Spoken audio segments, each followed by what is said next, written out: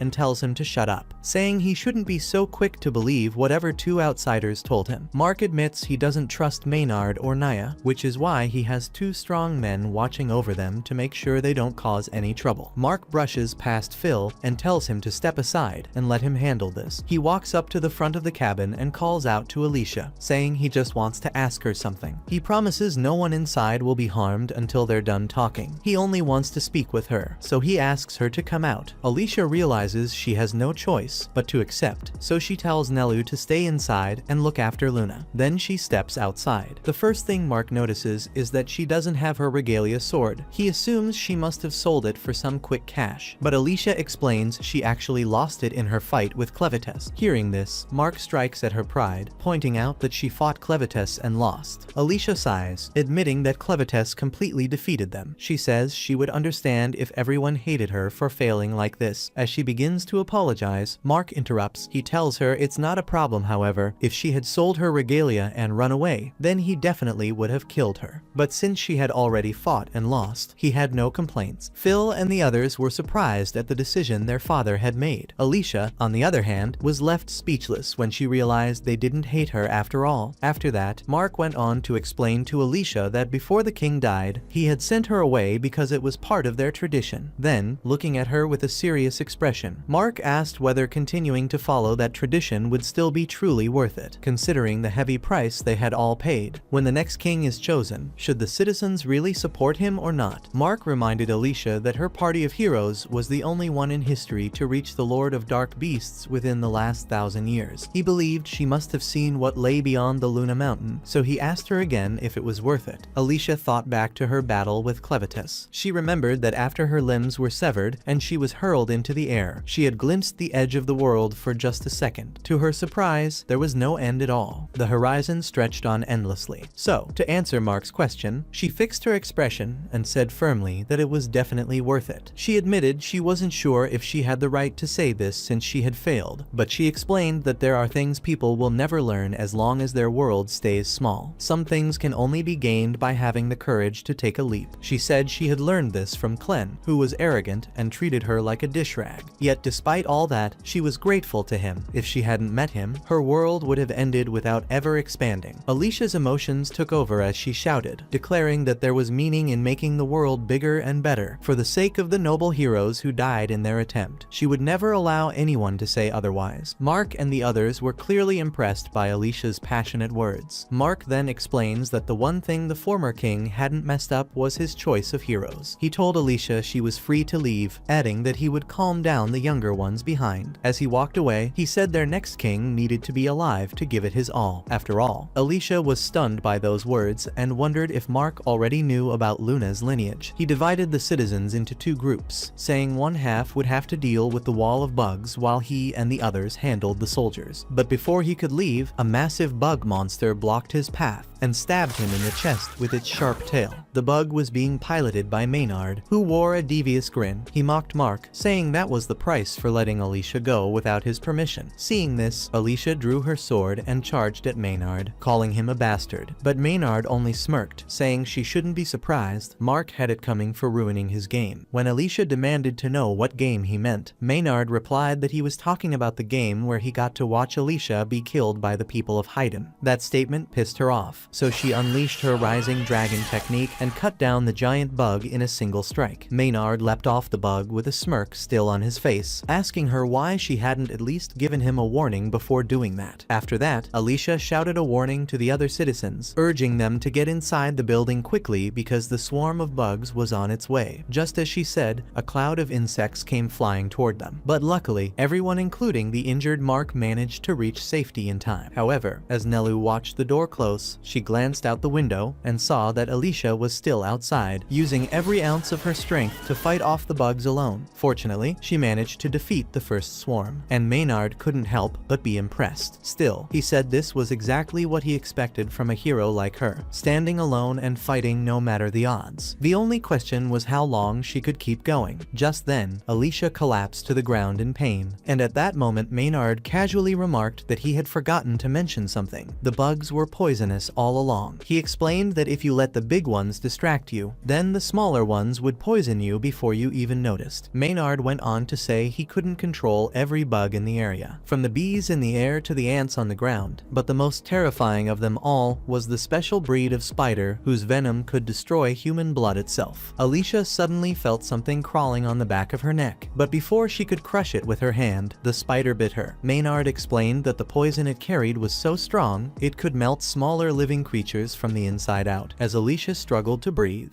Maynard began to reveal the backstory of why he hated heroes so much. Ironically, he admitted that he once loved them, but as a child, he realized these so-called heroes never appeared when he truly needed them, and when he lost everything, his next-door neighbor was even more helpful than the heroes were. That was the moment he decided heroes were nothing more than people wearing sugar-coated titles. To him, they couldn't protect anyone. He sneered that the only people capable of protecting anything were himself and General Drell. After saying this, Maynard sent another wave of bugs at Alicia. As she fought them off, she realized things were only going to get worse since Maynard's poison even worked against dark ichor. While she persevered, she suddenly looked down and saw Clevitus calmly sitting in her chest. He didn't say much, only reminding her to finish things here because she still had a greater job to do. Alicia quickly hid him inside her dress so Maynard wouldn't notice. Meanwhile, inside the cabin, some of the bugs had begun slipping through, and the citizens did their best to kill them before they could cause any damage. Kari instructed her sons to fill the gaps in the walls so no more could get in. She then reminded everyone that protecting Luna was their top priority, since he represented the future of Haydn. She said all they could do now was hope Alicia held back the swarm outside while they defended Luna within. Everyone agreed, saying they had all the tools they needed, and with that, they began sealing the cabin with wooden planks. Meanwhile, Alicia continued holding her ground while Maynard arrogantly went on with his endless rambling. Out of nowhere, a massive scorpion burst from underground and swung its deadly stinger at her, striking Alicia and sending her crashing into a nearby river. While she struggled in the water, Clevitus emerged from her chest and asked if she was moving so slowly because of the poison. Alicia admitted that she was moving slow not only because of the poison, but also because her wounds refused to heal. Clevitus explained that Maynard's poison affected dark ichor. It wasn't powerful enough to completely destroy it, but it prevented her body from healing until the poison wore off, meaning she has temporarily lost her immortality. Above the surface, Maynard stood with unshaken confidence. He mocked Alicia as she stayed hidden in the water, thinking she was too scared to show herself. At the same time, inside the cabin, the citizens were finishing up their work, plugging the last holes in the walls, when a disturbing sound suddenly came from above. With a wet thud, a giant larva dropped down from the ceiling, disgusting everyone inside just by its presence. One of the citizens quickly looked out the window and saw even more gigantic larvae swarming across the area. They were chewing their way through the cabin walls, and it wasn't just the cabin. Countless numbers of larvae were already devouring the entire forest around them. Back in town, the citizens began to hear loud crashing noises echoing from the direction Maynard had gone. Worried, they turned to Naya and demanded to know why she hadn't gone with him. Naya answered honestly, saying she didn't go because she didn't want to die. She explains that she didn't want to get in Maynard's way, because once he got serious, he never stopped until there was nothing left. After all, he was the master of all insects and the strongest wizard in the Bolade army. Meanwhile, deep in the forest, Maynard kept taunting Alicia as she remained in the river. He explained that the giant larvae surrounding him were special creatures that only hatched once every century. Once they emerged, they would devour everything in sight. This particular species was unique to a single island in the east. Once every 100 years, these larvae would strip the forest bare, leaving it completely barren, but the creatures were clever. They never consumed the seeds. Instead, they remained dormant in their eggs until those seeds had grown into a new, thriving forest. With a confident smirk, Maynard tapped the magic crystal embedded in his chest and boasted that his magic could accelerate that natural cycle. With that kind of power, he doubted the building the citizens were hiding in would last even a single minute. Alicia's anger flared at his words. She burst out of the river, more, but as she rose into the air, her eyes widened in shock. Maynard had been quietly nurturing even more insects inside cocoons, and right at that moment, the cocoons split open. The newly hatched bugs swarmed toward her with murderous intent. Alicia swung her blade and tried to fight them off, but with every slash, she noticed the shimmering dust that fell from their wings carried yet another poison. Her strength began to fade with every passing moment. While Maynard savored her struggle, with a command, he had his giant scorpion slam her to the ground, after which a massive swarm of insects buried her beneath their bodies. Just as Alicia was about to lose all hope, Clevitus intervened. A radiant crimson light erupted from beneath the swarm, and from it, her regalia sword emerged, cutting through the pile of insects. Maynard's eyes went wide in disbelief. He recognized the weapon instantly and demanded to know where she had been hiding it. Clevitus calmly told Alicia that most living creatures in the world were made of water, and insects were no exception. All she needed to do was treat a horde of insects the same way she would a ball of water. The regalia sword he had given her had the power to cut them apart. With that, he urged Alicia to end this battle once and for all. Alicia rose to her feet, her sword glowing with power. A fierce gust of wind swept across the battlefield as she unleashed her ultimate technique, Stream Splitter. With one swift strike, she obliterated the entire swarm of insects in a single blow. Watching from a distance, Naya stared in disbelief as all of Maynard's creatures were wiped out. Alicia pointed her sword at Maynard and demanded that he surrender, but she quickly realized Maynard would never willingly surrender, so she just knocked him unconscious. Exhausted, Alicia finally collapsed. Nelu rushed to her side to catch her, but to her surprise, Clen was already there. Holding Alicia in his arms, Clen looked at them seriously and said that things had changed, which was why he had come to call them back. Alicia, still weak, managed to ask whether Clen had defeated Drell. Clen replies that he hadn't, because Drell wasn't alone. He had another Lord of Dark Beasts on his side. That was episode 8. Subscribe to not miss the next part and watch the next video on screen.